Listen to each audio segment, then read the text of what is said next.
Begin!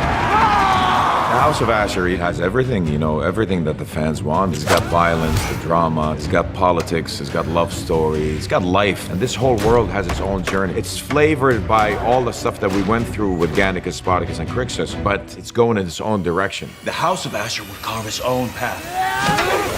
It was August 11, 2022. I see a text coming from Steven, and he was like, hey, you got a minute? I have a juicy little nugget I want to share with you. And I picked up the phone, and he was like, I want to do the House of Ashur. Of course, I'm down. I mean, just the opportunity to recreate this world again. And then he started telling me what he's trying to do with it, which I thought was fascinating. And I'm like, yes, absolutely. Ashur was one of the funnest characters I've ever played because he has so many layers and has no boundaries in so many ways. Such a free character. What worth is a knife if it lies absent use?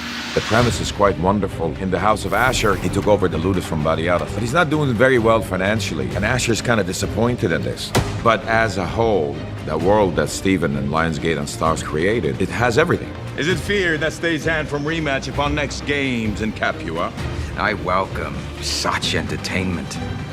This is just a work of art. Everything is designed from scratch. Everything is made from scratch. I am at awe every time I see it. Being in these again, there's some discomfort. You know, when I call them the man diapers, which is our subligarias, I'm like reminded, I'm like, oh yeah, I remember the uncomfortableness and the spray that they put on you and all the makeup and the prosthetics that you go through. You're like, holy shit, it looks amazing. There's a bit suffering going through it, but it looks amazing. We went back to what was beautiful about the show and what made this show extremely successful. It's even more intense and more entwined, and you see these characters that you think that you know them, but you don't know them. You think you know their motivations, but the motivation changes. It's very drama heavy and definitely honoring the fans, that's for sure.